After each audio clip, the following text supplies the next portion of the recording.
Hello, I'm Bob the Bookerer and welcome to my channel. And yes, you may notice I'm slightly in a different location. I'm currently on holiday and traveling around, so I'm in a hotel that I'm about to get kicked out of in about an hour. um, but I just thought I'd quickly do a review of this while I'm on the go because I'm reading the Booker Longlist as I'm traveling, and I wanted to kind of get this in and speak about it while it was still fresh in my mind. So I wanted to talk about this book here, Love Forms by Claire Adam. And I'm not quite sure if I should sort of call it Love Forms as in the idea of love being formed, or Love Forms as in forms of love. And I think the title is sort of intentional in terms of playing around with both. I'll go into some spoilers with this book, but for the most part, what I want to talk about is the relatively spoiler-free aspect of this.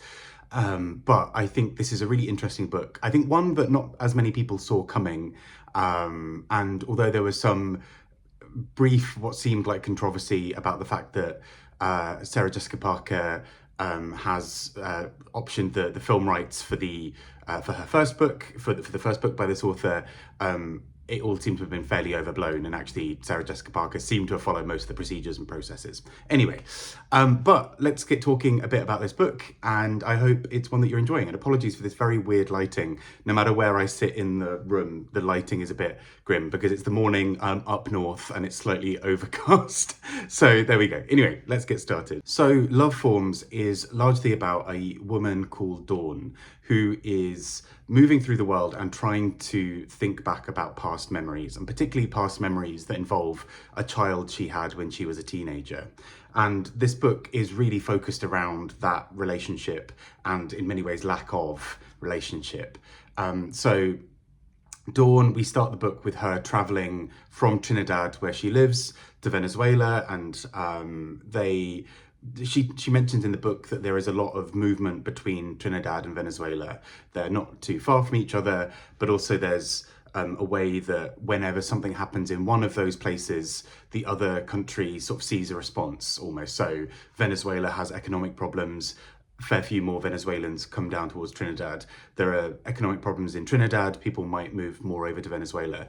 But anyway, in this instance, Dawn is from a fairly wealthy family, and she moves when she is a teenager briefly to Venezuela. And this is where a really traumatic set of events happen, particularly that lead then to her giving birth and then never seeing this child again. And this becomes an occupying thought for the whole of the book. She is really preoccupied very naturally with wondering what is happening to her daughter.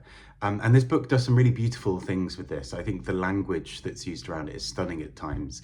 Again, without spoiling anything, there are sections where Dawn is walking around just thinking about what her daughter might be doing at that time. So, you know, I'm now X number of years old.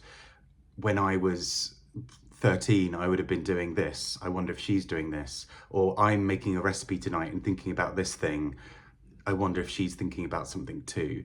And lots of these things that really permeate the book. And it's incredibly sad but beautiful in the way that it captures that. There are so many aspects of this book that I just think deal so stunningly with what must be such an incredibly difficult type of loss, where you have given birth and yet this relationship has been severed. There's nothing you can really do to get there beyond some things that are in the control of the author, of the narrator. And we see what happens a lot with Dawn in the book. And again, without spoiling anything, Dawn spends a lot of this book also trying to track down her daughter. And there are some really touching passages in this book that deal with that idea of trying to find her daughter. Moments where she sees somebody and thinks, well, that's my nose, or that's something that looks like my mother might have had, or my father might look like, and trying to find the genetic traits that link to this. And it's something I find really quite touching for several reasons personally as well, that, you know, sort of in terms of family or kids around me in my life, that there is this sense of what aspects are kept or, you know, transferred from person to person sort of genetically, what appears. And there's something so stunning, I think, about the way the book captures this in a very quiet narrative. This is not a book that's full of big dramatic moments. There are some, And particularly, the opening passage that I mentioned with her going to Venezuela is an incredibly dramatic opening to this book.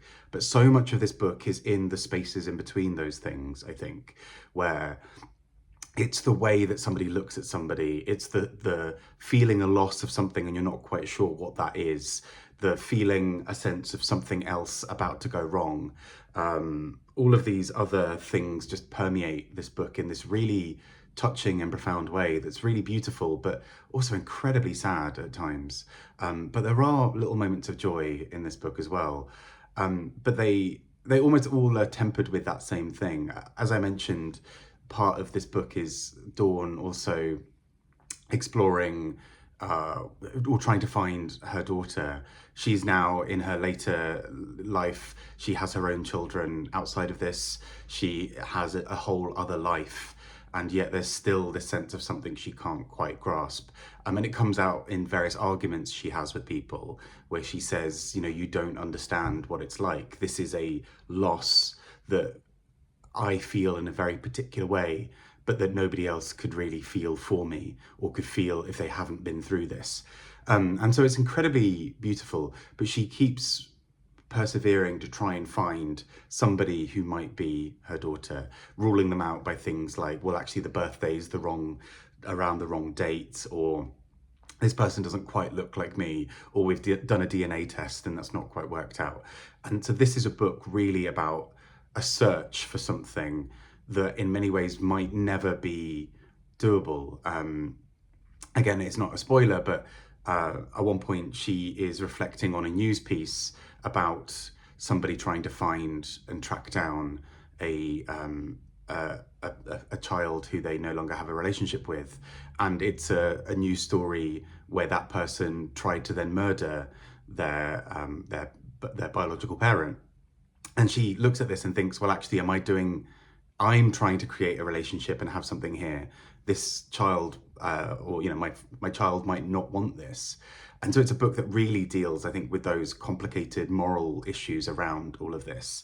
I think it's really beautifully done. I think, although it's a book I didn't necessarily expect, and although, there may be a book so far that I've read that might be higher on the long list for me personally, I still can see why a book like this would have made it. There's a real quiet power to this book. There's a lilting subtlety of just this slow burn of someone building up hope and having it dashed, and building up that hope again and having it dashed, but the relentlessness of that spirit to keep doing so, that I think is just so beautifully done here. And with that, I want to talk a little bit about some spoilers, but if you do need to drop off here, totally understand. And let's get talking a little bit about the spoilers. So take care if you do need to drop off, and let's get talking about some of those. So with the spoiler curtain down or in effect, two main moments that I really want to speak about in this book towards the end, I think are incredibly poignant and really speak about what this book is. One of them is a showdown with her father. So Dawn and her father are talking, and I say talking, it turns into a full-blown argument, but Dawn essentially says that she wants to keep trying to find her daughter, and she keeps realizing that there's been a culture of silence around this whole thing. There's a lot of shame that permeates this feeling of having had a child. Her mother never mentions it, and so on a drive, Dawn says to her mum, "Do you remember this daughter? I wonder whatever happened to her." And the mother stops the car and is furious almost that this has been brought up, and urges her to forget it, to think about something else instead. That escalates when she gets home and they have an argument, and the argument spills into her having a further argument with her father, and realizing that stepping away, that her father is, she says this really interesting thing, which is that, mothers will do anything to protect their children, including fighting lions and jumping in the way of danger. And her father goes to argue back with her, and she suddenly has this realization that her father is the lion in this story. He is a thing that she feels like she is keeping her children safe from. And it's a really profound realization for her that, despite being a grown woman with her own life, this is a thing that keeps coming back to, that she can't believe that her parents have so easily allowed this to be something they speak about in hushed tones as a secret thing, because this is such a profound moment in her life, and she can't envision a world in which this is a minor thing that you sweep under the carpet. And the second moment I want to talk about right at the end of the book is a moment where she is holding a child, and we have this moment where she is reflecting on all of the similarities of their bodies and hers. So the calf, the way their skin feels, all of these things.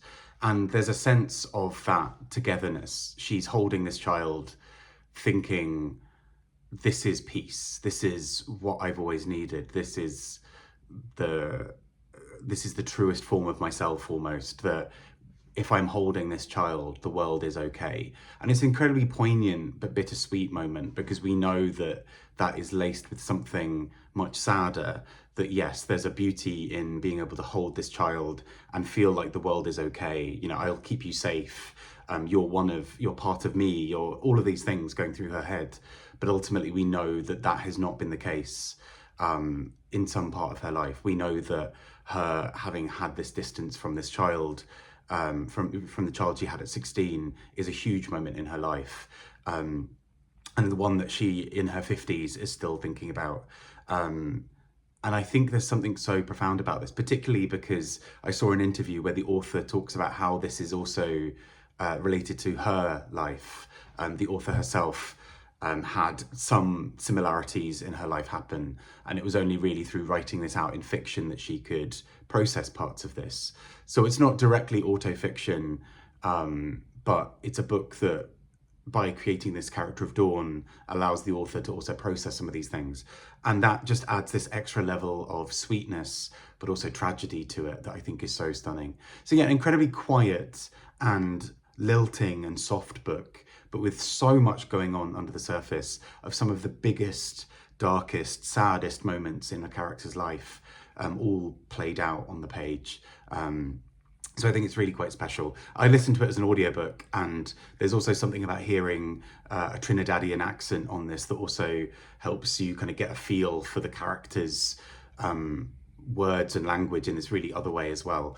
So I thought this was really quite beautiful and profound, and I see why it is on the long list, even if it's not one that I automatically expected. Thank you for stopping by on this video. Take care, and I will be continuing on with the rest of the Booker long list for this year, potentially from another hotel room, depending on how I get on with my reading along the way.